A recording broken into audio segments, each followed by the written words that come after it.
لله نحمده ونستعينه ونستغفره ونعوذ بالله من شرور أنفسنا ومن سيئات أعمالنا من يهده الله فلا مضل له ومن يضلل فلا هادي له وأشهد أن لا إله إلا الله وحده لا شريك له وأشهد أن محمدا عبده ورسوله أما بعد أعوذ بالله من الشيطان الرجيم بسم الله الرحمن الرحيم إنما كان قول المؤمنين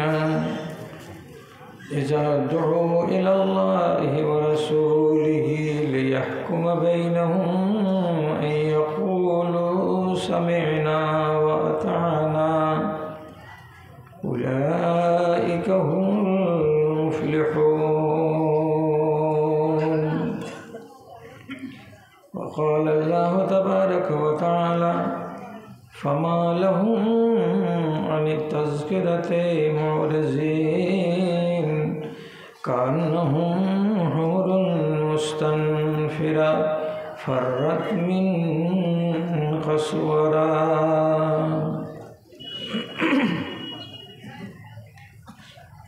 আরামের তরে ভালোবাসো যদি শীতল গাছের ছায়া, আখেরাত লাগি করো কিছু কাজ, ছাড়ো দুনিয়ার মায়া। প্রভুর শরণে ক্ষয় করে দাও তোমার দেহ আর মন, পথিকের বেশে হয়েছে তোমার এ ধরায় আগমন। সব কিছু ফেলে চলে যাবে তুমি, আসিলে মরণক্ষণ রে, আসিলে মরণক্ষণ। সাঁঝ সকালে এত ছুটাছুটি কেন বা কিসের নেশায়, সম্বল কিছু করো না জোগাড়, বসে আছো কার আশায়। বিচারের দিনে পাশে দাঁড়াবে না কেউ তো আপনজন, পথিকের বেশে হয়েছে তোমার এ ধরায় আগমন। শূন্য হাতে এসেছিলে ভবে, শূন্য হাত চলে যাবে।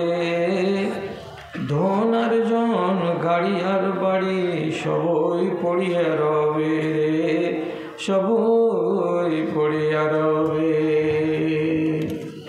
ছেলেরা তোমায় কবরে শোয়াবে, পরায় বস্ত্র সাদা কাফন, পথিকের বেশে হয়েছে তোমার এ ধরায় আগমন।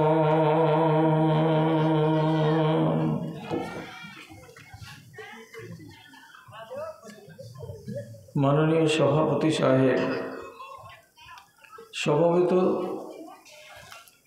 এই গ্রাম তথা পার্শ্ববর্তী অন্যান্য গ্রাম থেকে মসজিদের একরাশ ভালোবাসাকে বুকে নিয়ে ও ইমানি জজবাকে সাথে নিয়ে উপস্থিত বিভিন্ন শ্রেণীর ছোট বড়, ধনী গরিব, শিক্ষিত অশিক্ষিত আমার প্রাণের ভাই এবং বন্ধুগণ, এবং পুরুষ মজলিস থেকে আলাদা স্ক্রিনের সামনে বসে থাকা আমার আদরের মাতা ও ভগ্নীগণ, আল্লাহর শুকরিয়া আদায় করছি যে বেশ কয়েক বছরের ব্যবধানকে ঘুচিয়ে পুনর্বার আপনাদের মুখোমুখি হয়ে কিছু কথা বলার আর কিছু কথা শোনার আল্লাহ তাআলা সুযোগ করে দিয়েছেন আজ। তবে আমাদের দেশের যেটা এখন বর্তমান পরিস্থিতি, তাতে রাত 9টা পর্যন্ত জালসাগাহে মানুষ আসে না এবং রাত 12টা বেজে গেলে মানুষ জালসাগাহে থাকে না। এই কথাটা যখন ভাবছি তখন ভেতরটা আমার 3 বার করে কুল হু আল্লাহ পড়ছে যে 12টা বাজতে তার আধা ঘন্টা দেরি আছে, তাহলে কি এই লোক কটা সবটি আর আধ ঘন্টা পরে আমাকে একাই ফেলে দিয়ে এখান থেকে সব চলে যাবে?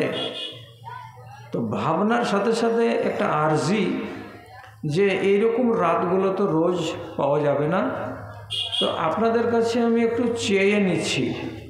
চেয়ে নিচ্ছি বলতে যতটি আমার সামনে আপনারা ভাই ব্রাদার বসে আছেন, আপনাদের কাছে আমার বিনীত অনুরোধ যে আইন মোতাবেক পাওয়া যাচ্ছে আধা ঘন্টা, আর রিকোয়েস্টের উপরে পাওয়া যাচ্ছে বা চাইছি আধা ঘন্টা, তাহলে 1টা ঘন্টা হলো কমপক্ষে। তো আমরা তাহলে সবাই একটা নিয়ত করি যে 12:30টা যখন বাজবে তখন আমরা এখান থেকে হাঁটা দিয়ে দিব। এতে মৌলবি যদি মধুর প্যাকেট আসমান থেকে নামিয়েও দেয় তাও নেব না। তাহলে 1টা ঘন্টা কথা বলতে আমি পাবো, আশা ভরসা রেখে শুরু করলাম। কথাটা হলো যে যেগুলো আমাদের জাত ভাই, যাদেরকে আমরা মুসলমান বলে চিনি, এই মুসলমান কথাটা সহজ, কিন্তু এগুলোর শ্রেণী বিন্যাস করা এটা মুশকিল কাজ। মুসলমান হয়ে যদি আপনি বাঁচেন আর মুসলমান হয়ে যদি মরেন তাহলে তকদির খারাপ আছে, এটা পরিষ্কার বলছি।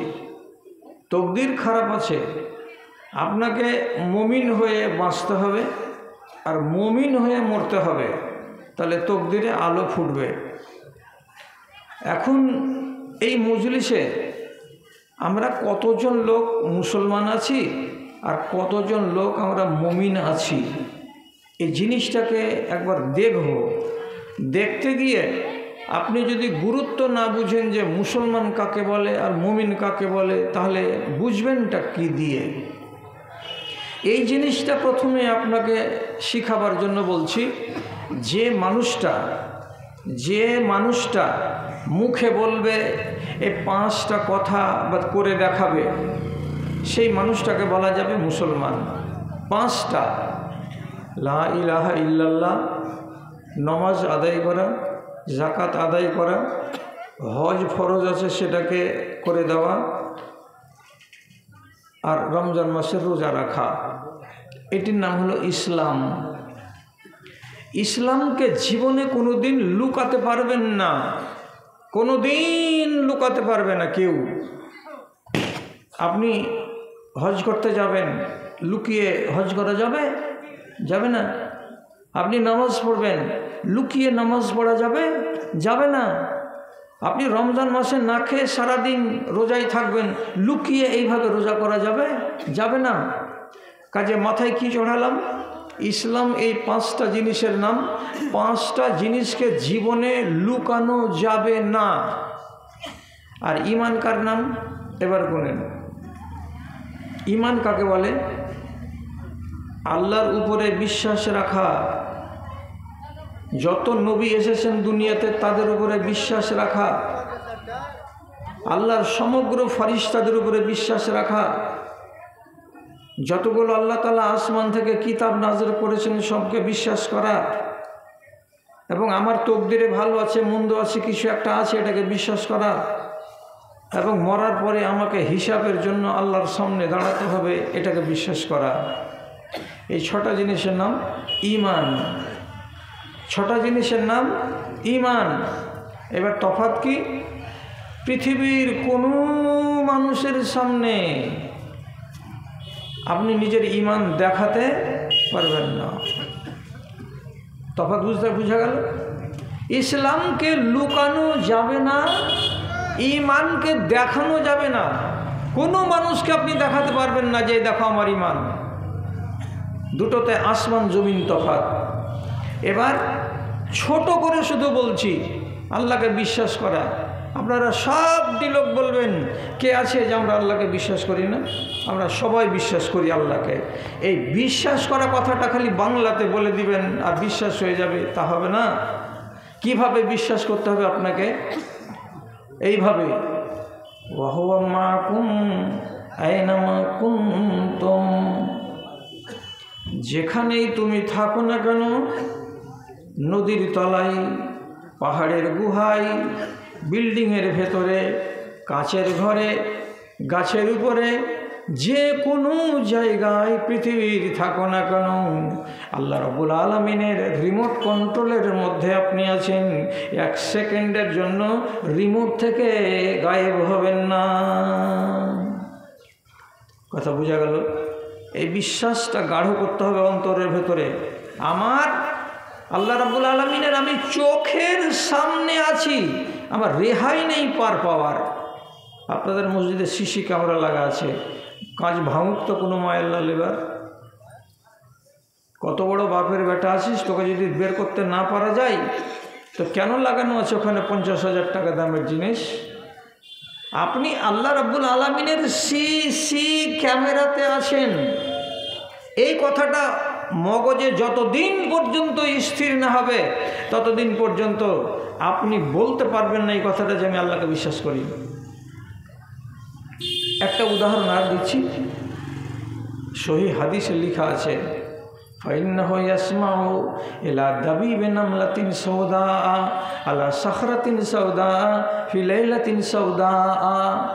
আমার আল্লাহ রাব্বুল আলামিনের চোখ কত তেজ এবং আমার আল্লাহর কান কত তেজ। তিনি বলছেন, নবীজি বলছেন, একটা কালো পিপিলিকা একটা কালো অন্ধকার রাতে একটা কালো পাহাড়ের উপরে পিলপিল পিলপিল পায়ে যে চলছে, তো পিপিলিকাটা উত্তর দিকে যাচ্ছে না দক্ষিণ দিকে যাচ্ছে? কয়টা কালো? 3 রকমের কালো। ঘুটঘুটে অন্ধকার কালো রাত, আবার সেই কালো রাতের ভেতরে কালো পাহাড়, আবার ওই কালো পাহাড়ের ওপরে কালো পিপিলিকা।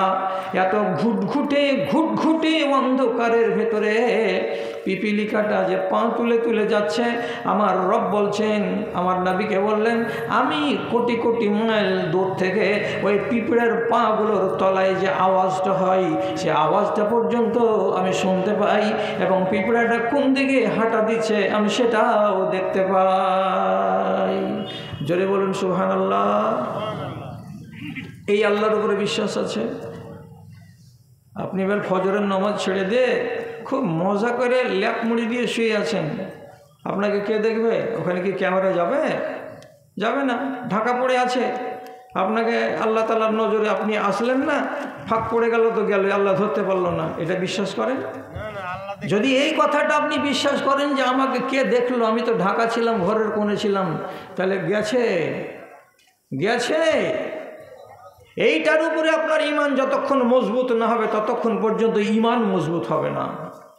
আর একটা কথা বলে দিয়ে আসল কাজের দিকে আসি, সেটা কি?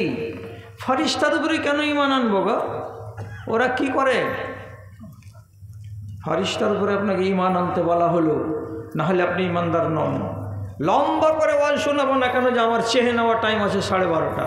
কি ফেরেশতার উপরে আপনি ইমান কেন আনবেন? তার জন্য আপনাকে বলছি, যাদের বাড়িতে বাংলা কোরআন মাজিদ আছে, মা আর খালা আর খালু যতটি লোক আছেন সবকে বলছি, আরে আদমন ধান বিক্রি করে হলো একটা বাংলা কোরআন রাখবেন বাড়িতে, আর কালকে সূরা কাফটাকে পড়বেন, আর পড়ে পড়ে পড়ে পড়ে দেখবেন বাংলাতে তর্জমা কী লেখা আছে। ওইখানে একটা আয়াত আসবে, মা ইয়ালফিযু মিন কাওলিন ইল্লা লাদাইহি রাকিবুন আতীদ।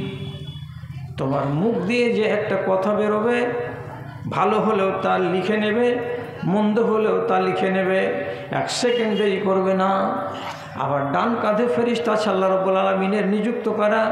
আমি কিভাবে চলছি, আমি কোন জায়গায় যাচ্ছি, আমি কি খাচ্ছি, কোন হারাম জিনিসে হাত লাগাচ্ছি, আমের বাগানে আমি কোন নারীর সঙ্গে অবৈধ সম্পর্ক কায়েম করেছি, পার্কে বসে বসে ঝোপের গোড়ায় এটা অচেনা রমণীর সঙ্গে আমি যে প্রেমের খেলা খেলছি, আর যত কিছু কাজ করি না কেন সমস্ত কিছু আল্লাহর ফেরেশতা ভিডিও রেকর্ড করে নিচ্ছেন। শুধু রেকর্ডও নয়, ভিডিও রেকর্ড হয়ে যাচ্ছে। বিশ্বাস করতে হবে। আপনি যদি বলেন এগুলো কোথায় পেলে তুমি, ভিডিও রেকর্ড করার কথা, ভিডিও রেকর্ড তো আজকে হলো। আল্লাহ রাব্বুল আলামিন ১৫০০ বছর আগে কোরআনে নাজিল করেছেন ভিডিও রেকর্ডের কথা। যদি না মানতে পারেন তো দেশের যেগুলো আরও ভালো আলেম আছে তাকে জিজ্ঞেস করবেন।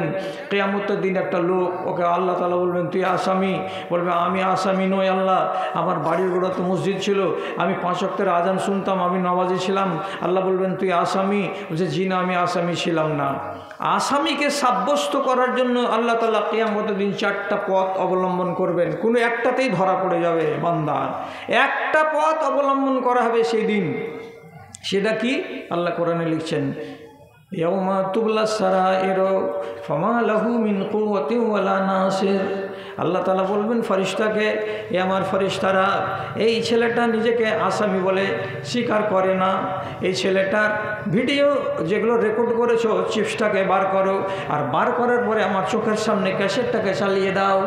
স্বয়ং আল্লাহ তাআলা বলছেন কিয়ামতের দিন তোমার ভেদের কথাগুলোকে আল্লাহ তাআলা হাজার মানুষের সামনে ক্যামেরাতে চালিয়ে দেবেন, স্ক্রিনে চলতে লাগবে।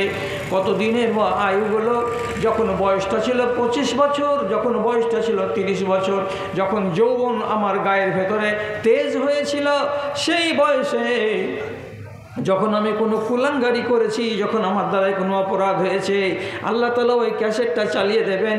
যখন ধীরে ধীরে ধীরে ধীরে ক্যাসেটটা চলতে শুরু হবে, আর একটা অচেনা নারী তোমার কাছে এসে বসবে, তার বাহুতে তুমি হাত লাগাবে, তারপরে চুমাচাটা করবে, তারপরে শারীরিক সম্পর্ক কায়েম করবে, এগুলো সবই হারাম কাজ। যখন একটা একটা করে সিডিতে ভিডিওতে চলতে লাগবে, তখন আওয়াজ করে করে বলবে মালিক বন্ধ করে দাও, মালিক বন্ধ করে দাও। বেইজ্জত হয়ে গেলাম, অপদস্থ হয়ে গেলাম। আল্লাহ তাআলা বলছেন ফামা লাইসা মিন লাহু মিন দাফে, তোর বাবারও হিম্মত নেই সিডিকে বন্ধ করে দেওয়ার, তোর 14 গোষ্ঠীর ক্ষমতা নাই এই সিডিকে বন্ধ করে দেওয়ার। আমি আল্লাহ যতক্ষণ চালাবো ততক্ষণ আমি চালাবো। ফেরেশতার উপরে বিশ্বাস রাখতে হবে। আমার ডান আর বাম কাঁধে ফেরেশতা আমার যত কথাবার্তা কাজ সবকে রেকর্ড করছে।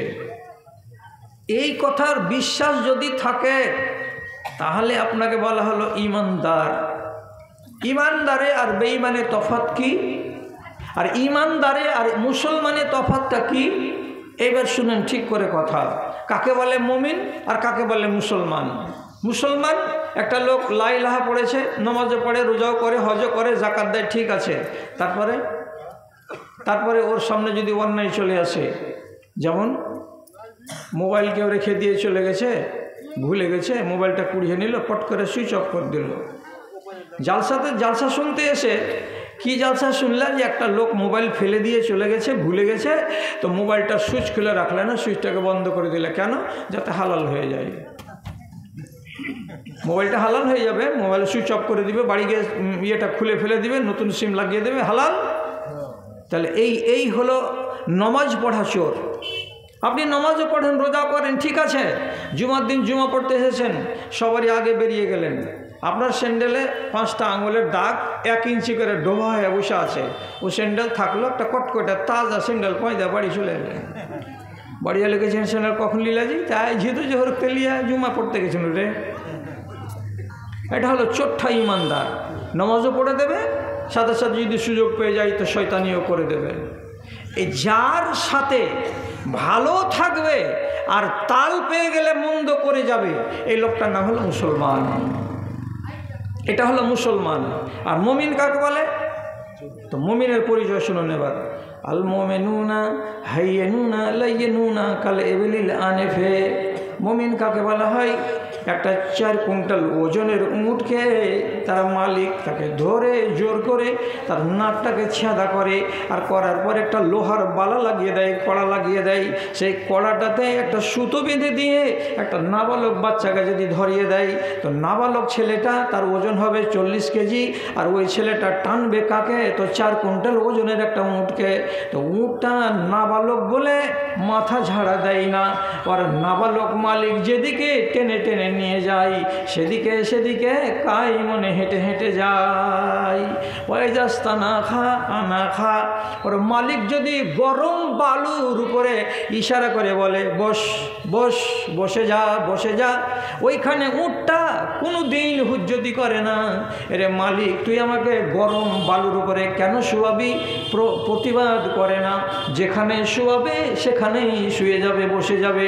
আবার যদি বলে উঠ উঠ উঠে যা, তখনই উঠে যাবে। মালিকের কিঞ্চিত পরিমাণে নাফরমানি করে না। যেমন ওই উটটার নাকে লাগাম লাগানো আছে, নাফরমানি করে না, তেমনি হলো একজন মুসলমান, তার শরীরে, তার হাতে, তার পায়ে, তার চোখে আল্লাহ রাব্বুল আলামিনের পক্ষ থেকে লাগাম লাগানো আছে। লাগাম যেদিকে টানবে সেদিকেই যাবে, উল্টো দিকে সে হাঁটা দেবে না। এটার নাম মুমিন। আপনাকে এইবার বলা যাবে মুমিন কি, যেদিকে আল্লাহ ডাকছে সেদিকে যাবেন, যেদিকে ডাকে না আমি সেদিকে যাব না। এখন সকালবেলায় আজকাল পয়সাওয়ালা লোক তো অনেক দেশে, আগেকার লোক বড় লোকেদের বাড়িতে বেসিন থাকতো, এখন যে কোনো দিল্লি খাটার বাড়িতে বেসিন আছে, বেসিনের সামনে বড় কাঁচ আছে। আবার দেখবেন বর্তমান জমানার যেটা ফুটানি মার্কা মুসলমান, সকাল হয়ে গেল বেসিনের কাছে দাঁড়িয়ে গালে একবারে ভর্তি করে শেভিং ক্রিম লাগালো, আর লাগার পরে রেজার আছে, রেজার এমনি করে লাগিয়ে চেয়েছে পুরো চেহারাটাকে এবারে ঝকঝকে চকচকে করে নিল। এবার ওকে কি বলতে হবে? যখন রেজারটা লাগাতে যাচ্ছ তখন নিজের নফসকে একবার জিজ্ঞেস করো, এই এভাবে ব্লেড চালাবার জন্য তোমাকে কি আল্লাহ তাআলা বা তার নবী বলেছেন?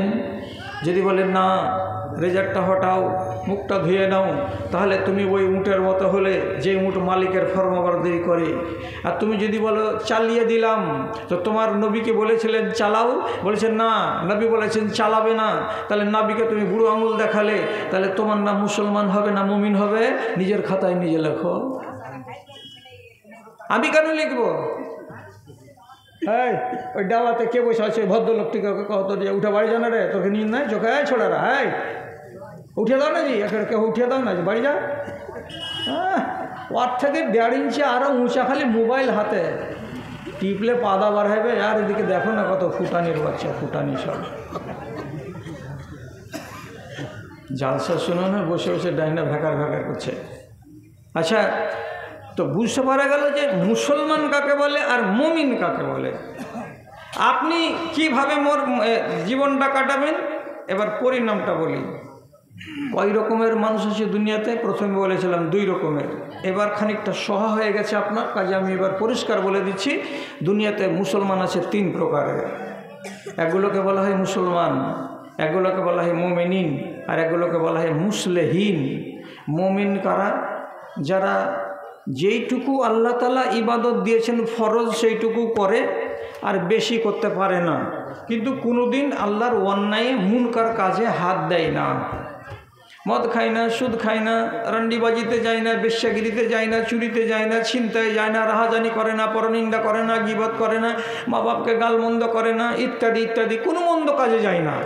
বাকি ইবাদতের বেলা ওই যে মেরে কাটা 30 দিন রোজা করে দিতে পারবো, মেরে কাটা 5 ওয়াক্ত নামাজ কোনো রকম পড়ে দিতে পারবো, ও সুন্নাত আমি পড়তে টরতে পারবো না, ওই রাতের নামাজ আমি পড়তে টরতে পারবো না, আমি আর নফল রোজা টোজা করতে পারবো না।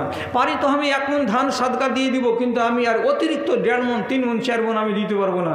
মাদ্রাসা মসজিদে জালসা হবে, তখন টাকা সবাই দিবে, পারি তো 10টা টাকা দিব, 20টা দিব না, তো আমি 250, 300, 1 বস্তা সিমেন্ট আমি দিতে পারবো না। যে বেশি বেশি করে কাজ করতে পারবে না, খালি ফরজটি করবে কিন্তু মুনকার কাজ করবে না, এই লোকটার নাম মুমিন। কিন্তু ওর ইমানটা হচ্ছে একটু দুর্বল কোয়ালিটির, কিন্তু মুসলমান থেকে ভালো। বুঝতে পারলেন তো? মুসলমান থেকে ভালো এ মুমিন, যদি ওর ইমানটা একটু দুর্বল কমজোর হয়ে আছে। এর থেকে হাই কোয়ালিটির কে? তো মুসলে। মুসলে কার নাম? রমজানের রোজা 30টা সে রাখলো, তারপরে নবীজি বলেছেন রমজানের পরে পরে 6টা যদি শাওয়াল মাসে রোজা রাখো তাহলে সারা বছর রোজা করার স্বভাব পাওয়া যাবে।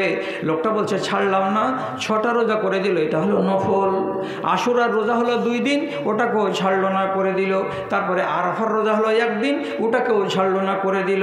তারপরে নবীজি বলছেন প্রত্যেক সোমবারের দিন আর প্রত্যেক বৃহস্পতিবারের দিন নফল রোজা রাখতাম আমি। তো কোনো মানুষ যদি বলে প্রত্যেক সোমবার এবং প্রত্যেক বৃহস্পতিবারের দিনে আমি রোজা রাখবো, সেটাও রাখতে পারে। আবার নবীজি বলছেন প্রত্যেক চাঁদের 13, 14, 15, 13, 14, 15 3টা দিন নবীজি রোজা রাখতেন। আপনি বললেন ওটাও রোজা রাখবো, তাহলে এমন মানুষটা করলো কি ফরজ রোজার সাথে সাথে অতিরিক্ত নফল রোজা একটাও ছাড়লো না। বেশি কাজ করেছেন, বেশি করেছে। নবজের বেলা 17 রাকাত হলো ফরজ, 12 রাকাত সুন্নাতে মুআক্কাদা। কয় রাকাত হলো? 12 রাকাত হলো সুন্নাতে মুআক্কাদা, 17 রাকাত হলো ফরজ। টোটাল হলো 29 রাকাত। 1 রাকাত ভিতর মিলিয়ে কত হলো? তো 30 রাকাত। 30 রাকাতে কটা সেজদা? তো 60খানা সেজদা। এটি তো দিলাম, দেওয়ার পরে আপনি বলছেন আরও সুযোগ আমি নেব। কি নেব? মসজিদে যেমনি প্রবেশ করবে 2 রাকাত নামাজ পড়বে। এটার নাম হয় মসজিদের নামাজ, তাহিয়াতুল মসজিদ, মসজিদের হক, এটাও নামাজ পড়ে।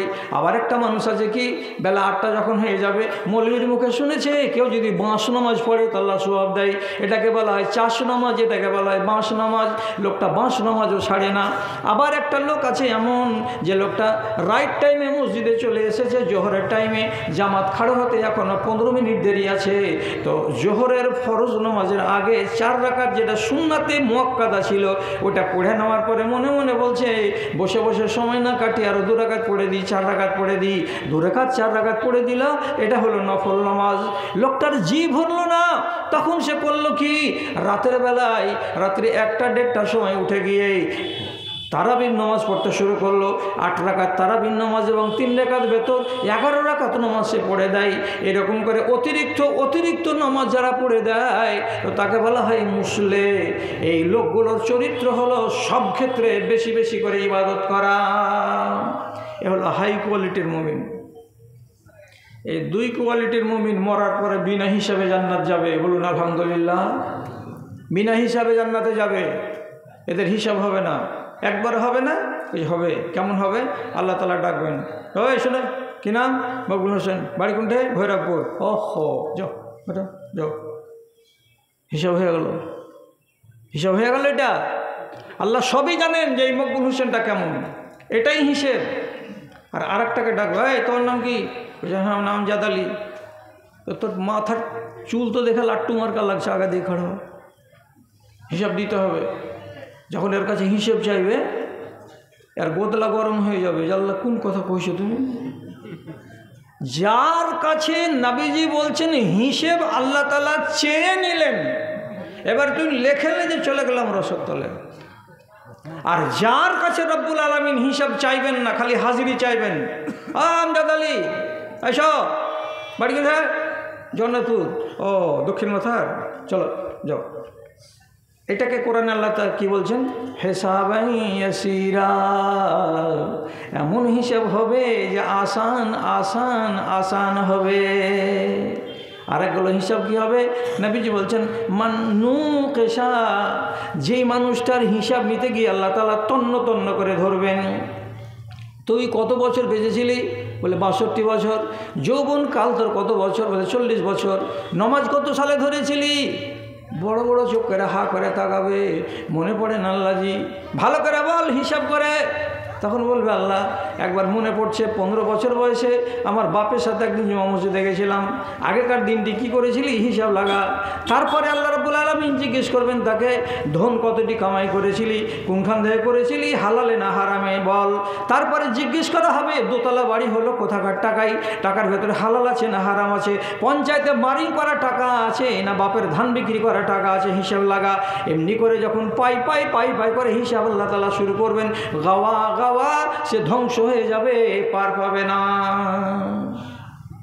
জি, তাহলে কি বুঝতে পারছেন?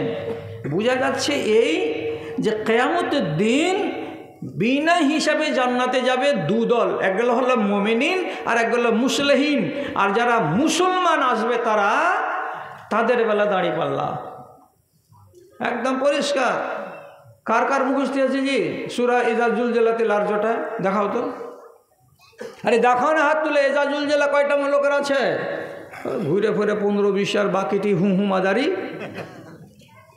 ওই সূরাটাতে লেখা নাই ফামান ইয়ামাল মিসকালা যাররাতিন খাইরান ইয়ারা ওয়া মান ইয়ামাল মিসকালা যাররাতিন শাররান ইয়ারা। সেই দিন রব্বুল আলামিন দাঁড়িপাল্লাটাকে খাড়া করবেন। এদিকে নেকি থাকবে, এদিকে পাপ থাকবে। পাপকে আর নেকিকে মাপতে গিয়ে আল্লাহ না করে আপনার পাপের পাল্লাটা যদি 300 গ্রাম নিচে পড়ে যায়, ঝুঁকে যায়, আর এটা 300 গ্রাম উপর দিকে উঠে যায়। কত গ্রাম? মাত্র 300 গ্রাম। কাউরে যদি 500 গ্রাম, কাউরে 1 কিলোগ্রাম, কাউরে 2 কিলোগ্রাম যদি এটা পাল্লা উঠে যায় আর ওটা পাল্লা যদি নেমে যায়, আল্লাহ রাব্বুল আলামিন পরিষ্কারভাবে বলবেন ফেরেশতারা একে নিয়ে যাও জাহান্নামের ভেতরে। আল্লাহর কসম খেয়ে বলছি রে দাদারা, মুসলমানদের ভেতরে একগুলো লোক 1 ঘন্টার জন্য জাহান্নামে যাবে। আহারে, মাত্র 1 ঘন্টা যা যেতে হবে, উপায় নাই। কেন? এতটুকু কম পড়ে গেছে। তখনই এই বোকার বেটা করবে কি, দৌড়াবে বাপের কাছে, বাজার একটা নেকি গেলা যদি দিতে তো কাজ কানহার হয়ে যেত। কে তো মুজিবর? কোন মুজিবর? দেখে মনে হচ্ছে জীবনে জানেই না যে মুজিবর কোনো বেটা টেটা ছিল তার। স্পষ্ট বলছে আল্লাহ কোরআনে, ইয়াউমা ইয়াফিরুল মারউ মিন আখিহি ওয়া উম্মিহি ওয়া আবিহি ওয়া সাহিবাতিহি ওয়া বানিহি। মার কাছে যে বলবে, মা কত তুই দরদের মা আমার ছিলি, আর আমি কত দরদের বেটা ছিলাম। যদি একটা নেকি দিস গে মা, তাহলে পরে পাল্লাটা আমার সমান হয়ে যাবে। আর যদি পাল্লাটা একটু উঠে যায়, তাহলে আমাকে জাহান্নামে যেতে হবে না। মা বলবে, চিনি না বেটা, তুই আমার বেটা বলে আমি জানি না। কিয়ামতে কোনো রিশতা থাকবে না। কি বুঝলেন? কিয়ামতের দিন কোনো রিশতা থাকবে না। একটি মাত্র রিশতা থাকবে নবীজির রিশতা। ওর বেটা, ওর বেটি, নবীজি তো বেটা যেগুলো নাবালক মরে গেছে, বেটা, বেটি, জামাই, আর আলী রাদিয়াল্লাহু তাআলা আনহু আর তার বংশধারা যেগুলো হাসান আর হুসেনের অন্যান্য আছে, এদের এটা নসলটা থাকবে আর এদের বংশ পরিচয়টা থাকবে। বাকি পৃথিবীতে কোনো বংশ থাকবে না। এই মুন্না বংশ, এই পাঝরা বংশ, এই মোড়ল বংশ, এই কুড়া বংশ, এই টেढ़া বংশ, কোনো বংশ থাকবে না কিয়ামতের দিন। সব শেষ। 1 ঘন্টার যদি জাহান্নামে যেতে হয়, আপনি বলেন যে দুঃখটা রাখবেন কোথায়? মাত্র 1 ঘন্টার জন্য। কিসের জন্য হলো? এতটুকু নেকি কমে গেল তাই। কিছু কিছু মুসলমানকে 1 দিনের জন্য জাহান্নামে যেতে হবে। কেন? যে তার এতটুকু পরিমাণ কমে গেছে। কিছু কিছু মুসলমানকে 1 সপ্তাহের জন্য জাহান্নামে যেতে হবে। কিছু কিছু মুসলমানকে 15 দিন, কিছু কিছু মুসলমানকে 1 মাসের জন্য জাহান্নামে যেতে হবে। আবার এমনটা যদি হয়ে যায়, তোমার নেকি এবং তোমার বদি, তোমার পাপ যদি দুটোই সমান হয়ে যায়, দুটোই যদি সমান হয়ে যায়, আল্লাহ রাব্বুল আলামিন বলছেন তোমাকে জান্নাত এবং জাহান্নামের মাঝখানে একটা মাস্টার প্ল্যান বাঁধ তৈরি করা আছে। ওই বাঁধের উপরে তোমাকে খাড়া করে দেওয়া হবে। যতক্ষণ পর্যন্ত তোমার পাপ কিছুটা ধুয়ে মুছে সাফ না হবে, ততক্ষণ পর্যন্ত জান্নাতের মুখ দেখতে দেওয়া যাবে না। আর আরাফের ভেতরে যে দাঁড়িয়ে থাকবে, কতদিন দাঁড়িয়ে থাকবে? যতক্ষণ পর্যন্ত গুনাহগুলো ধুয়ে ধুয়ে কিছুটা হালকা না হবে, ততক্ষণ ওখানে দাঁড়িয়ে থাকতে কি ভালো লাগবে? আল্লাহ রাব্বুল আলামিন বলছেন তোমার যে দিকটা জাহান্নামের দিকে থাকবে, সেই দিকটা জাহান্নামের ঠেলা ভোগ করবে, আর যে দিকটা তোমার জান্নাতের দিকে থাকবে, সেই দিকটা আরাম পাবে। একই টাইমে ঠেলা, একই টাইমে আরাম। এটা কেমন হলো আরাম? এটা তো আরাম নয়, এটা হলো ব্যারাম। এইভাবেই তোমাকে থাকতে হবে ওই জায়গায়। শোধ হবে 8 দিনে, তারপরে যাও জান্নাতে। দাড়িপাল্লা কার? এই সমস্ত মুসলমানদের যারা নেকিও করে আর যারা পাপও করে, দুটোই চালিয়ে যাচ্ছে। তো মুসলমান, আপনারা মনে মনে বলবেন যে ভৈরবপুরের লোক তো এত বড় মসজিদ করেছে, এখন কি এরা মুসলমান? এরা সব মুমিনিন। তো আলহামদুলিল্লাহ আমি মুমিনিন বলবো। এবার আমি আপনাকে একটা কথা বলছি, সে কথাটার দিকে আপনি তাকান। আল্লাহ তাআলা সূরা নূরের ভেতরে বলছেন, ইন্নামা কানা কাওলাল মুমিনিনা ইযা দুউ ইলাল্লাহি ওয়া রাসূলিহি লিয়াহকুমা বাইনাহুম আন ইয়াকুলু সামি'না ওয়া আতা'না।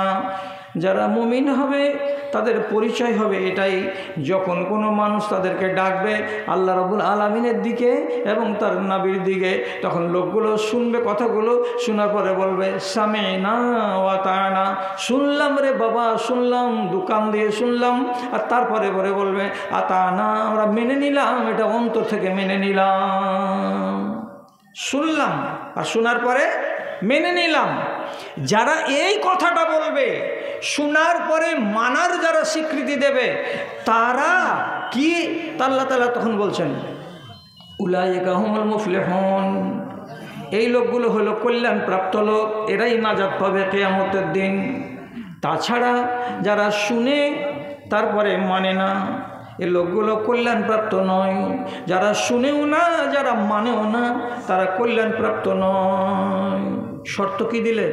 সূরা নূর বাংলা তরজমা যার বাড়িতে আছে 51 নম্বর আয়াত আল্লাহ তাআলা যে বললেন, যে ডাকবে এদেরকে আল্লাহ এবং রসুলের দিকে, কথা শুনবে আর শোনার পরে বলবে শুনলাম আর অন্তর থেকে মেনে নিলাম, তুমি কামিয়াব। এইবার আপনি বলুন, আল্লাহ তাআলা আপনাকে ডেকেছেন কোরআন মাজিদের টোটাল 79 বার। আওয়াজ করেন কয়বার? 79 বার। কি বলে ডাকছেন আল্লাহ তাআলা? দাদারে ভালো করে কথাগুলোর প্রতি গুরুত্ব দাও। এই যে বুড়া বটগাছ আছে, আমি না কখন যে উল্টা পড়বে তো কোনো ঠিক ঠিকানা নেই। আমি যতক্ষণ সময় আপনার গত করব, পাই করে আপনাকে ভালো ভালো কথা আপনার মগজে দিয়ে যাব। আবার আর একদিন বলবেন যে এই কথা তো আমাদেরকে কেউ বলেনি, কেউ না বললে তার দোষ, আমার দোষ নয়। আপনাকে আমি বলে দিচ্ছি, ঠিক করে কথাগুলোকে শুনুন। কোরআন মাজিদে আল্লাহ তাআলা আপনাকে ডাকলেন কতবার? 79 বার। কি বলে ডাকছেন? ইয়া আইয়ুহাল্লাযীনা আমানু, ইয়া আইয়ুহাল্লাযীনা আমানু, হে ঈমানদার লোকেরা। তারপরে রব্বুল আলামিন কি বলবেন? সোজা কথা, 79 বার ডেকেছেন, 79টা কথা বলার জন্য। ঠিক নেবে? ঠিক 79 বার ডেকেছেন একই কথা বলার জন্য না 79টা কথা বলার জন্য?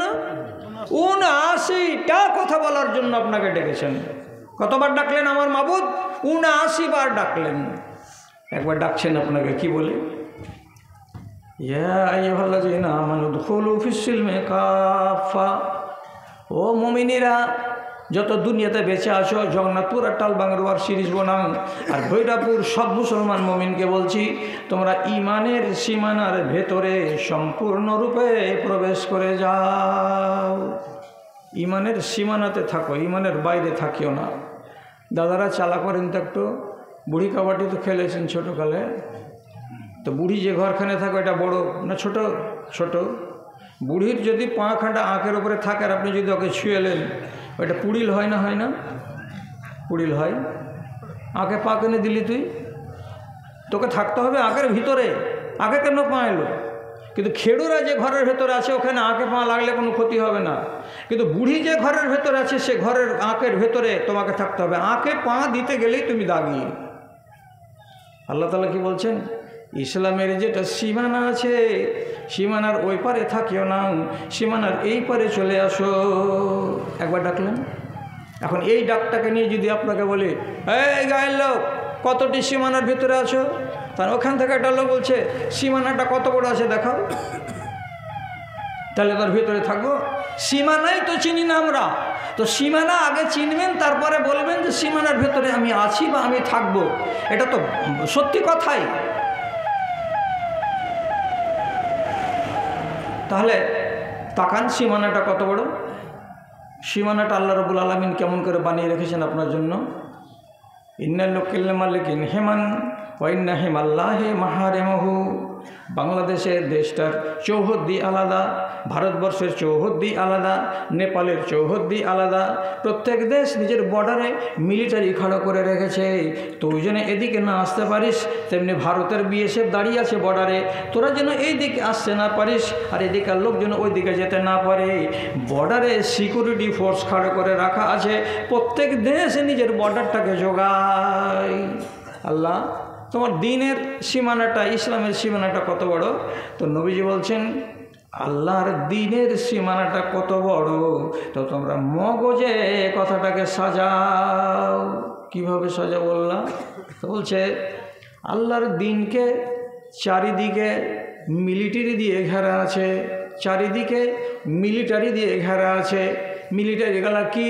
তো নবীজি বলছেন আল্লাহর হারাম।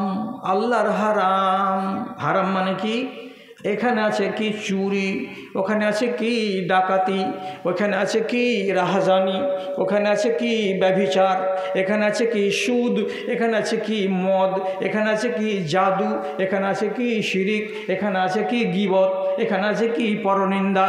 এরকম করে যতগুলো হারাম, হারাম ইসলামের ভেতরে যতগুলো হারাম আছে সমস্ত হারামকে গোল করে খাড়া করে দেন, আর এর মাঝখানে আপনি দাঁড়িয়ে থাকবেন। আপনার জীবনে কোনো দিন যেন কোনো একটা হারামের সঙ্গে মুলাকাত না হয়, জীবনে কোনো দিন একটা হারাম যেন আপনার কাছে আসতে না পারে, আর আপনি যেন তার কাছে না যান। ওটা হলো বর্ডারের ফোর্স, ওরা হলো বিএসএফ, ওখানে গেলে গুলি মেরে দেবে, জীবনটা নষ্ট হয়ে যাবে। ঠিক তেমনি আল্লাহর মিলিটারিগুলো দাঁড়িয়ে আছে চারিদিকে। আপনি যদি ব্যভিচারের কাছে চলে যান আর ব্যভিচার যদি হয়ে যায় তাহলে আপনি মার্ডার হয়ে গেলেন। তার মানে কি হলো? আপনি ব্যভিচার করার কারণে আপনার ঈমানটা অন্তর থেকে বেরিয়ে গেল, আপনার নামটা কিন্তু বদনসিবের খাতায় চলে গেল। আপনি যদি মদের সঙ্গে মোলাকাত করে নিন তাহলে এটা হলো বিএসএফ, এর সঙ্গে আপনার মোকাবিলা হয়ে গেল। বিএসএফ যেমন গুলি মারতে গেলে জীবন মেরে দেয়, জীবন চলে যায়, তেমনি আল্লাহর এই হারাম মিলিটারির সঙ্গে যদি মোলাকাত হয় তো ঈমান চলে যায়। সীমানা কত বড় আছে বের হবেন, এর ভেতরে আপনি থাকবেন। আল্লাহ আরেক জায়গাতে বলছেন, কোরআন মাজিদে ৭৯ বার ডেকেছেন, ৭৯ বার, লা তাকরাবুজ জিনা, ও ঈমানদারেরা ব্যভিচারের নিকটে যেও না। আবার আল্লাহ আরেক জায়গাতে বলছেন, ও ঈমানদারেরা সুদের কারবার ছেড়ে দাও। আর একবার আল্লাহ তাআলা কোরআন মাজিদে অন্য জায়গাতে ডেকে বলছেন, ও ঈমানদারেরা যখনই আজান কানে পড়ে যাবে, নুদিয়া লিস-সালাতে মিন ইয়াউমিল জুমআতে ফাসাউ ইলা যিকরিল্লাহ, সাথে সাথে কাজ ফেলে দিয়ে মসজিদে যাও। তাহলে আল্লাহ তাআলা ৭৯ বার ৭৯টা কথা আপনাকে বললেন তিনি আমার রব। এবার আপনি বলুন কতটি ছেড়েছেন? আল্লাহ তাআলার ডাকে আপনি সাড়া দিয়েছেন ঠিকঠাক করে? যে আল্লাহ আপনাকে ফ্রিতে দিয়েছেন হাওয়া, ফ্রিতে হাওয়া, হাওয়ার দাম লাগে? লাগে না। ফ্রিতে দিয়েছেন সূর্যের তাপ, এই মিটারের রিডিং নিতে আসে কেউ? আসে না। আপনাকে আল্লাহ তাআলা ফ্রিতে দিয়েছেন রোদ, রোদ যে আপনি পাচ্ছেন, হাওয়া যে আপনি পাচ্ছেন, জমিনে যে আপনি চলছেন, আর পানি যে আপনাকে আল্লাহ তাআলা দিচ্ছে, এগুলোর দিকে একটা হিসাব করেন। একটা এত বড় ট্যাঙ্কি দিয়ে আসছে, 20টা টাকা দাও মুলি সাহেব, দেয় না বড় ট্যাঙ্কিগুলো? 20 টাকা। একদিনই 8টা-10টা লোকের যদি পরিবার হয় তো পার, প্রতিদিন 20 টাকা। আল্লাহ তাআলা জীবনে বলেছেন যে আমাকে পানির দাম দাও? বলেন না। কোনো খাতাতে লেখা নাই, শরীয়তের কোনো জায়গাতে লেখা নাই যে আল্লাহ তাআলা পানির দাম চেয়েছেন। তবে আল্লাহ তাআলা এই কথাটা বলছেন যে আমার নিয়ামতকে ভোগ করার পরে আমাকে স্মরণ করিও। হাওয়া নাকে টানছেন, আল্লাহ তাআলা যদি হাওয়াকে অর্ডার করে বলে যে এই 5 হাত উপরে উঠে যা, নিচে থাকবি না, হাওয়া আছে কিন্তু 5 হাত উপরে আছে, এবার বাপ বেটা কী করবেন? কুদ্দা কুদ্দা হাওয়া নেবেন, উপর দিকে উঠবেন আর হাওয়া টানবেন, কতক্ষণ বাঁচবে প্রাণীরা? আল্লাহ তেমন করে না। যদি রোদ না দেয় আল্লাহ রাব্বুল আলামিন, যে রোদ উঠবে না, তাহলে কি হবে? পৃথিবীতে একটা গাছে মুকুল ফুটবে না, পৃথিবীর একটা পাখিতে ডিম দেবে না, পৃথিবীর কোনো একটা মহিলার পেটে বাচ্চা জন্মাবে না। যদি সূর্যের তাপ না আসে রব্বুল আলামিনের, তাহলে সারাটা দুনিয়া বরবাদ হয়ে যাবে, বেকার হয়ে যাবে। মানেন কি না কথা? তাহলে এতগুলো জিনিস দিয়ে আল্লাহ তাআলা আপনাকে ডাকছেন, ও বান্দা এটা করো। আপনি এগিয়ে এসছেন কি? আমাদের তুমি সব কিছু দিয়ে নিজে কি পেয়েছো প্রভু আমার? কয়টি মানুষ শিরনত করে তোমাকে বুঝায় হক তোমার। বাঁচিবার তরে রিজিক দিয়েছ, আমরা পেটে খাই। কি মধুর আলো বাতাসে দাঁড়িলে লাগে আমাদের গায়ে, লাগে আমাদের গায়ে। চিরদিন তুমি দিতেই থাকিলে, মূল্য কোনো দিন নিলে না তার। আমাদের তুমি সব কিছু দিয়ে নিজে কি পেয়েছো প্রভু আমার? কয়টি মানুষ শিরনত করে তোমাকে বুঝায় হক তোমার। যাহাদের তুমি জন্ম দানিলে শ্রেষ্ঠ জীবের কুলে, বিনিময়ে কিছু নিবে উপাসনা। কোরআনে ঘোষণা দিলে তুমি, কোরআনে ঘোষণা দিলে। হারামের তারা পসরা সাজিয়ে গরম করেছে পাপ বাজার। আমাদের তুমি সব কিছু দিয়ে নিজে কি পেয়েছো প্রভু আমার? কয়টি মানুষ শিরনত করে তোমাকে বুঝায় হক তোমার। ৭৯ বার আল্লাহ ডাকলেন। হিসাব করে দেখেন, মদ খেও না, মদ ছাড়া মুসলমান নেই। নিশা ছাড়া মুসলমান নেই। কত বুঝতে পারলেন তো? নিশা ছাড়া নেই। যদি আপনি বিশ্বাস না করেন, তাহলে এই গ্রামের 15টা ছেলে সকালবেলায় আমাকে দেন, এখানে এনে দেন, আমার সামনে এনে দেন। ওই ছেলেটিকে আমি আমার পকেটের টাকা দিয়ে চা খাওয়াবো, খাস্তা খাওয়াবো, আর ছেলেটিকে আদর করব, দোয়া দিয়ে দিব। শর্ত হলো এই, ওই ছেলেটি তিরাঙ্গা খায় না, গুটকা খায় না। দিতে পারবেন? 10টা ছেলে এই গায়ে, আল্লাহর কসম পাওয়া যাবে না। আমার কওম, আমার জাতি ডুবে গেছে, নেশায় ডুবে গেছে, গলা গলা হয়ে গেছে এদের নেশা। কেউ খৈনি খাবে তো কেউ গুল করবে, কেউ তিরাঙ্গা খাবে তো কেউ 8,000 খাবে, কেউ মধু খাবে তো আর কেউ কিছু খাবে। এই খেয়ে খেয়ে খেয়ে খেয়ে আমার বুড়ো কওমটা একেবারে জাহান্নামের দোর গড়ায় পৌঁছে গেছে। তবে এখানে একটা কথা বলেই দিই, একটা কথা খালি বলেই দিই, যেই নেশা পান করতে গেলে আপনার মগজ টলমলিয়ে যাবে, যে নেশা পান করলে মগজের ভারসাম্য ঠিক থাকবে না। মাকে যা কবে যা মা আমায় ভাত দাও, বাড়িওয়ালিকে যা কবে খালাকে ভাত দেবে খালা, তো মগজ ঠিক আছে কি? ঠিক নেই। নিজের বাপকে যা যদি সালাম দেয় আসসালামু আলাইকুম, তা হয় ভালো আছে। এটা কে করে? যার মগজ টলে যায় সে এটা কাজ করে। মগজ কি সে টলে? বিড়িতে টলে কি? না। 64 দিয়ে পান খেলে টলবে কি? না। গুল করলে টলবে কি? না। সিগারেট খেলে টলবে কি? না। এগুলো হারাম, এগুলো হারাম। কিন্তু যেটা আসল হারাম সেটা হলো মদ গিলাসে ঢেলে পান করা। আর এটাতে নবীজি লিখে আসল কথা বলছেন নাকি, মান শারিবাল খামরা ওয়া সাকেরা, যে ব্যক্তি মদ পান করলো আর তাতে সে নেশাগ্রস্ত হয়ে গেল, তো ওই ব্যক্তিটার 40 দিনের নামাজ কবুল হবে না। 40 দিনের নামাজ কবুল হবে না। এখন দেশে বাংলা পড়া মাওলানার সংখ্যা অনেক, কোরআন হাদিস পড়া মাওলানা এদের ধাকের কাছে টিকে না, এত হম্বিতম্বি। গত পরশুদিন 3 দিন আগে মুর্শিদাবাদের এক মাওলানা একদম বলছে কি যে বিড়ি খেতে গেলে আর সিগারেট পান করতে, জর্দাখুরি করতে গেলে, গুল খৈনি করতে গেলে 40 দিন তার নামাজ কবুল হবে না। মহা বেকুফ কোথাকার, कहाँ का ईट्टा कहाँ का रोड़ा, मनभटिया जोड़ा जोड़ा मारलाम हाटुते फाटिए दिलाम माथा। बोकार मतो कथा जे हादिस जाने ना सेगुलो निये आलोचना करते जावा। शिखे राखें एगुलो हाराम, किन्तु आपनार इबादत कबुल हबे ना 40 दिनेर किसे एमन नेशा पान कराते जे नेशाते आपनार भारसाम्य हारिए जाबे। एबार आपनि बोलेन आल्लाह 79 बार डाकलेन, देश थेके मद उठेছে, उठेनी, তাহলে কি বারে দিন উঠবে? ফজরের টাইমে নামাজে আজান পড়ছে, কোটি টাকা দামের মসজিদ, কতটি লোক মসজিদে হয় এই গ্রামের? এই গ্রামের মুসল্লিরা আপনারা বলুন, 50টা হয় ফজরের জামাতে? বেশি হয় আলহামদুলিল্লাহ, 100টা হয়।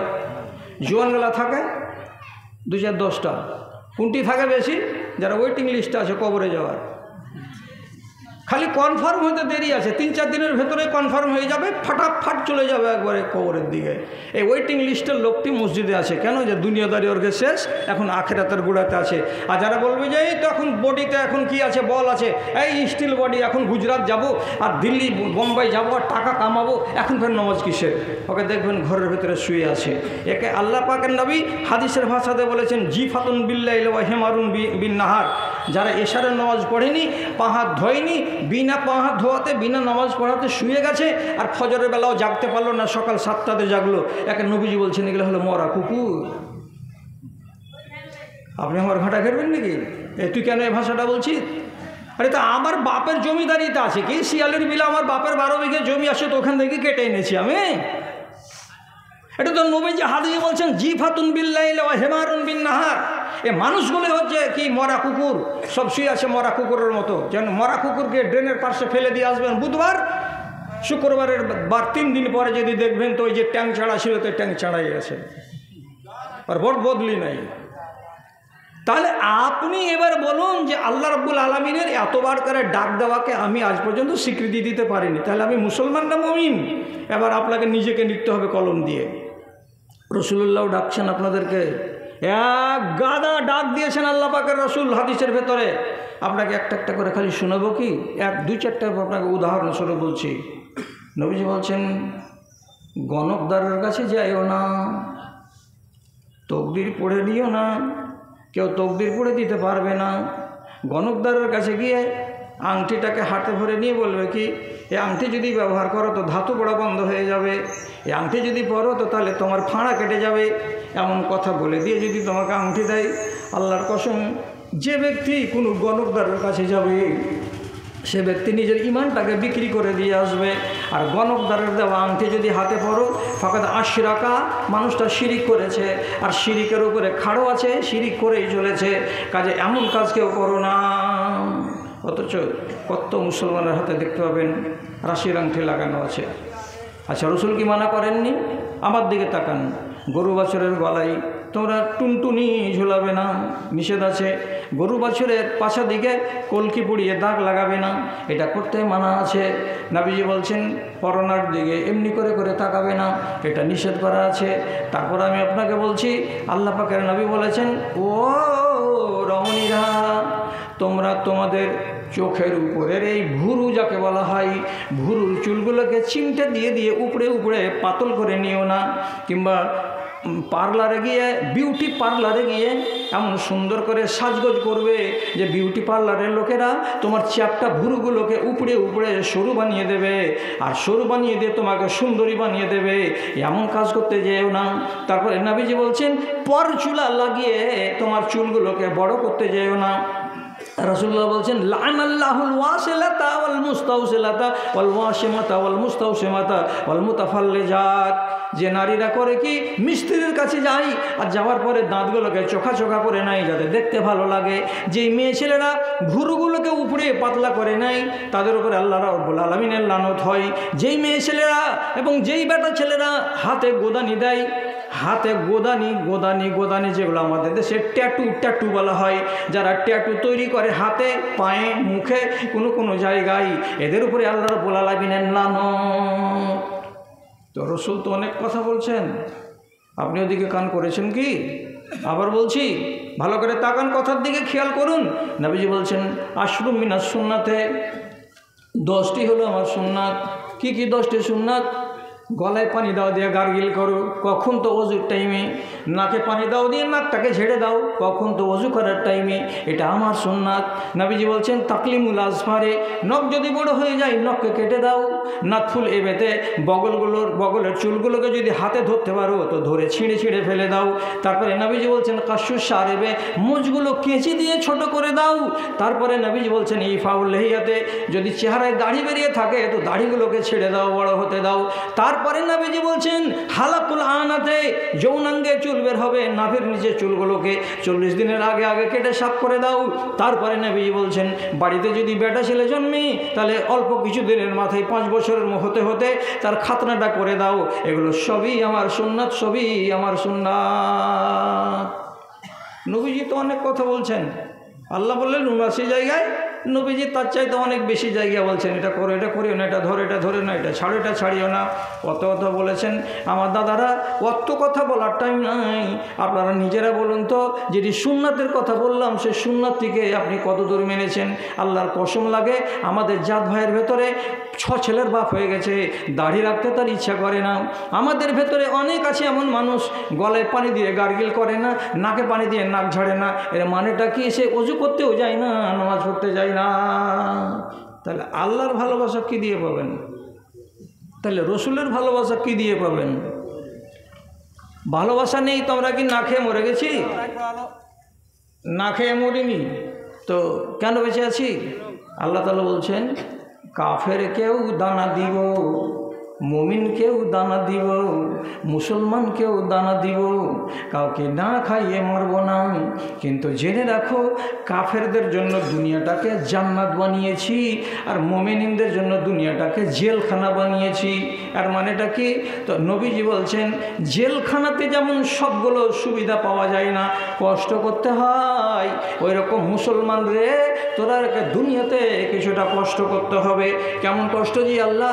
আল্লাহ তাআলা নবী বলছেন, চোখে টাটি লাগাতে হবে, মুখে টাটি লাগাতে হবে, কানে টাটি লাগাতে হবে। এর মানে কি? যেটা ইচ্ছা সেটাই কানে তুলিও না, যেটা ইচ্ছা সেটা চোখ দিয়ে দেখিও না, আর যেটা ইচ্ছা মনে লাগবে সেটাই মুখে ভরিও না। এটা হলো মুমিনদের জন্য জেলখানা। কিন্তু কাফেরদের জন্য তো এই লাইন নেই। ওরা যেটা ইচ্ছা সেটা করতে পারে, যাহা ইচ্ছা তাহা করতে পারে। তাহলে এটা আমার জন্য কষ্ট কি না? এই কষ্টটা যারা মেনে নিতে পারলো তারা হলো কামিয়াব, তারা কামিয়াব। কেন? যে নবীজি হাদিসের ভেতরে বলছেন, খেয়াল করুন কথার দিকে, খেয়াল করুন কথার দিকে। আপনার সাথে আমার কথা করা আছে রাত 12টা বাজতে 10 মিনিট এখনও দেরি আছে। তালগাছি বলছি, ভৈরবপুরের লোক, কথা উল্টা করিয়েন না, কথা উল্টা করিয়েন না।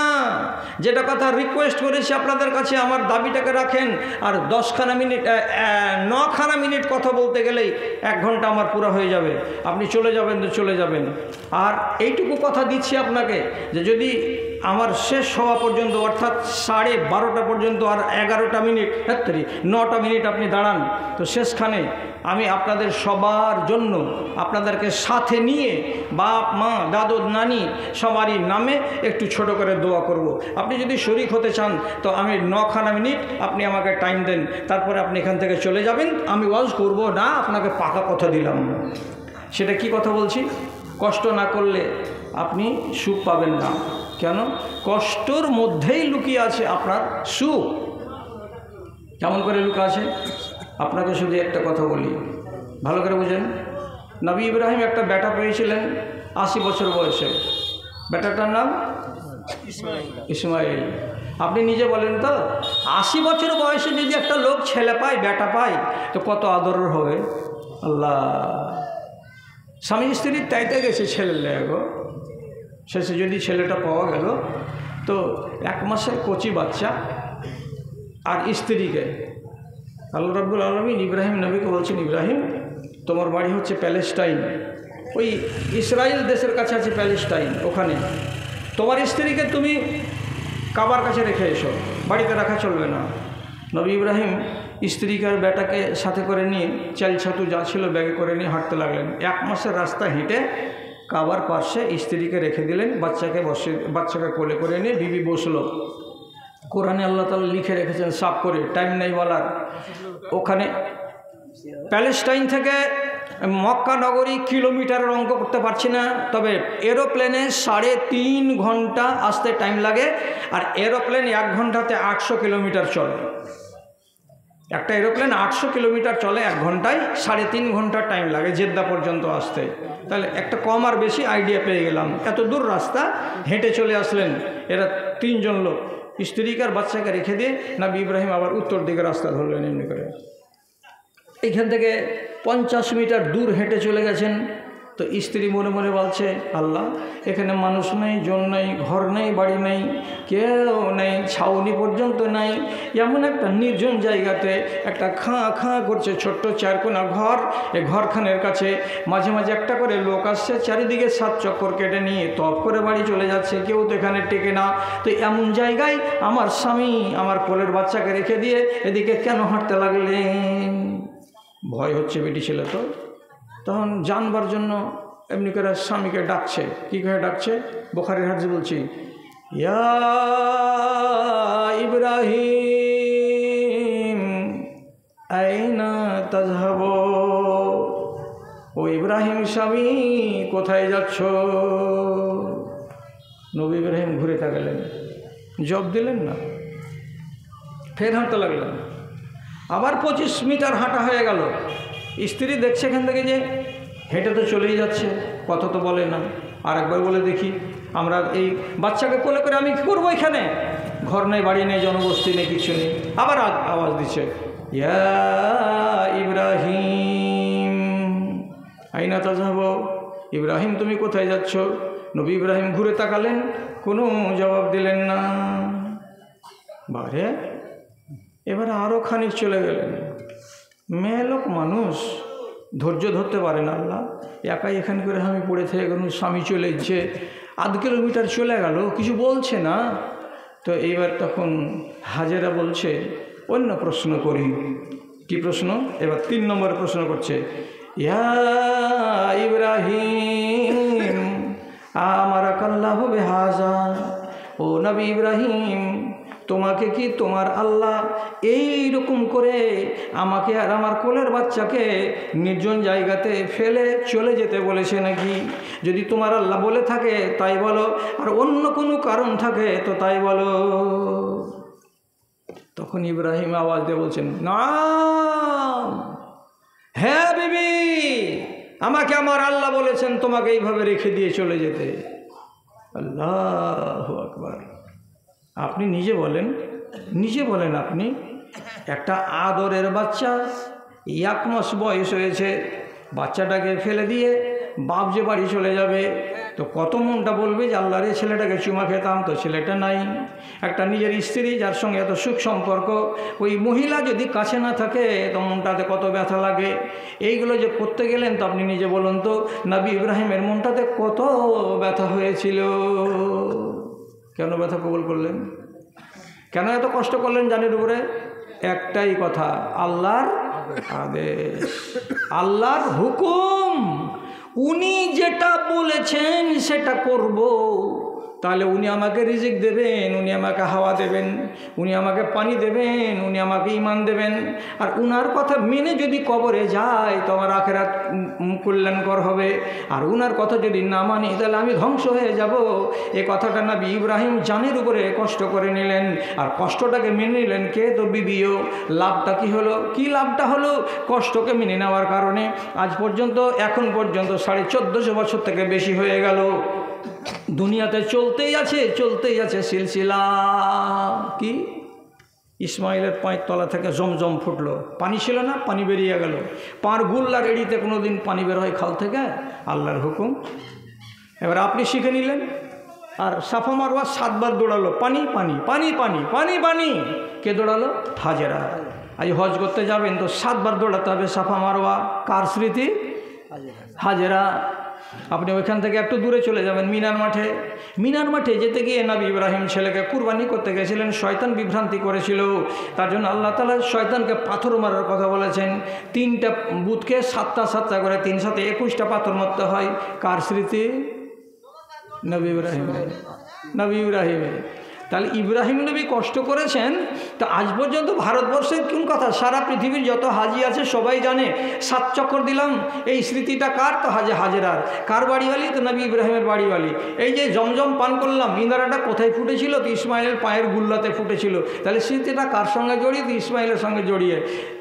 মিনার মাঠে যে পাথর মারছি কার সঙ্গে জড়িয়ে? তো ইব্রাহিম নবীর সঙ্গে জড়িয়ে। এই যে কষ্ট করে দিলেন, আল্লাহকে রাজি করলেন, তো তারা আজ দুনিয়াতে অমর হয়ে বেঁচে আছেন। ওরে সুবহানাল্লাহ। একটু কষ্ট করবেন না? ফজরের টাইমে আটটা তো কষ্ট হবে, এ কষ্টটা করেন। কেন নবীজি বলছেন হুফাতিল জান্নাতু বিল মাকারিহি ওয়াশ শাওকাতে, আল্লাহর জান্নাতকে ঘেরা আছে কাঁটা তার দিয়ে এবং আল্লাহর জাহান্নামকে ঘেরা আছে কলমির লতা দিয়ে। কলমির লতা মানে কি, মন যেটা চায় সেটাই করো তাহলে জাহান্নামে যাবে, আর কষ্ট যেটা আছে কষ্টের কাজ যদি করো তো জান্নাতে যাবে।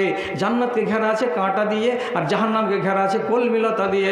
কানে ইয়ারফোন লাগিয়ে সারাদিন গান শোনো, জাহান্নামে যাওয়া সহজ হয়ে যাবে। আপনি নামাজ পড়বেন না, নামাজ ছেড়ে দিয়ে বেহায়ায় ঘুরে বেড়াবেন, মন চাইছে ঘুরে বেড়াবেন, চ্যাটিং করবেন, মোবাইল চালাবেন, তাহলে পরে সহজে জাহান্নামে যাওয়া যাবে। আর ফজরের টাইমে যদি কনকনে শীতের দিনে বদনাতে পানি নিয়ে ওযু করে তো জানটাতে কষ্ট হয়। এই কষ্ট দিয়ে আল্লাহর জান্নাতকে ঘেরা আছে, এই কষ্ট করতে গেলে কাটা থাকবে না। আপনাকে 20 মনে 1 মন যাকাত দিতে বলা হয়েছে, ওষুধ দিতে বলা হয়েছে, এটা দিতে বড্ড জানটাতে কচকচ করে কাটে। 20 মনে 1 মন, 20 মনে 1 মন কেমন করে দিব যে আল্লাহ? তা আল্লাহর হুকুমকে যদি মেনে নেন তো কষ্টটা জানে হবে, আর কষ্টটাকে যদি উপেক্ষা করে এটা কবুল করে নিতে পারেন তো এই কাঁটাটা সরে যাবে। আল্লাহর জান্নাতকে এই কাঁটা দিয়েই ঘেরা আছে। কথা বোঝা গেল? শুধু মনের আনন্দে জীবন কাটাবেন আর বলবেন মরবো, মরার পরে জান্নাত পেয়ে যাব, তো অত খ্যাপা মনে করিয়েন না আল্লাহর জান্নাতটাকে। এটা খুব দামি জিনিস, আর দামি জিনিসকে কিনতে হবে দামি টাকা দিয়ে।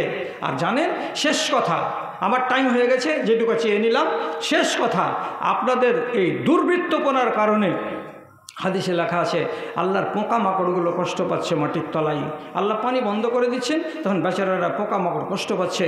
আল্লাহ পানি দাও, আল্লাহ পানি দাও। আল্লাহ বলছেন পানি দেওয়া হবে না। কেন পানি দেবে না? বানি আদম বজ্জলনের হয়ে গেছে, এদেরকে পানি দেওয়া যাবে না। শেষের বেলায় নবীজি বলছেন লাউলাল বাহাইম তুমতেরু, দেশে যদি পোকা আর মাকড় আর গরু আর বাছুর আর ছাগল আর ভেড়া অবলা জানোয়ারগুলো না থাকতো তো আমি তোমাদের মতো মানুষগুলোকে পানি আসমান থেকে দিতাম না। ওদের দয়াতে পানি পাচ্ছি। দাদারা, আপনারা অনেক কথা শুনলেন, আগামী দিনে অনেক কথা শুনবেন যদি বেঁচে বুঝে থাকেন। আপনাদের প্রোগ্রামটা যেভাবে চলেছে আজকে, হুঁশিয়ার মানুষ চালাতে পারেনি। প্রোগ্রামের সেটিংয়ে ভুল হয়ে গেছে, যার কারণে যেগুলো মানে দূর থেকে ডেকে আনা বক্তা তারাকে দিয়ে দিয়েছেন একবারে কানটাতে ওই শেষ দিকে। আর আগেকার সময়গুলো কিছু কিছু আপনাদের বরবাদ হয়ে গেছে। আমি এবার আপনাদের সামনে একটা কথা বলছি, কথাটার দিকে আমার তাকান। আমি খুব লম্বা চওড়া হাঁক দিচ্ছি না, কথাটাকে ভালো করে শুনুন। আপনি আমার হাতে শুধু 20টা টাকা দেন নাইতাল জন্য, আর যার কাছে আছে 100 দেন, 50 দেন, আপনার কাছে আমি নিব। আমার কাছে আসেন, এসে আমার হাতে দেন। 1, 2 নম্বর কথা, ইমান কার নাম? আনিসুর রহমানের মাতা মারা গেছেন। ইমান কার নাম? ইমান যদি জানতে হয়, মাইকটাকে বাজাচ্ছিস কেন রে? ইমান যদি জানতে হয় আর শিখতে হয়, তাহলে ইমান ঠিক করা আপনাকে বই পড়তে হবে। সাজ্জাদের মেয়ে মারা গেছে, 200 টাকা, তার জন্য 200 টাকা দেন। তো ইমান ঠিক করার জন্য একটা বই এনেছি আপনাদের জন্য, 70 পাতার বইখানা, 20টা টাকা দিয়ে আপনাকে কিনতে হবে। এইখানে খাড়ো হয়ে নিতে হবে ইমানের বইখানাকে। মাকে পড়াবেন, বাপকে পড়াবেন, বেটিকে পড়াবেন, খুব কাজ দিবে। যে 73টা জিনিসের নাম হলো ইমান। এদিকে এই ছেলেটা এদিকে জানা যায়। তো এই জিনিসটাকে আপনার পরিবারকে আপনি পড়াবেন, আর পালিয়ে যান না, দিয়ে টাকা দিয়ে এখানে দাঁড়ান, আপনি দোয়া করব, দোয়াতে আপনি শরীক হন, দেন ওখানে। আর যারা ওয়াজ করে, ওয়াজ শিখে, যারা খুতবা দেয়, যারা ইমামতি করে, এই সমস্ত মানুষের জন্য আছে সাহাবীদের জীবনী একটা বই, ওটা আছে 250 পাতার। ওটা আমার সাথে ঘরে দেখা করবেন, 50 টাকা দাম। যারা মনে করবেন যে ওয়াজ শিক্ষা করা হবে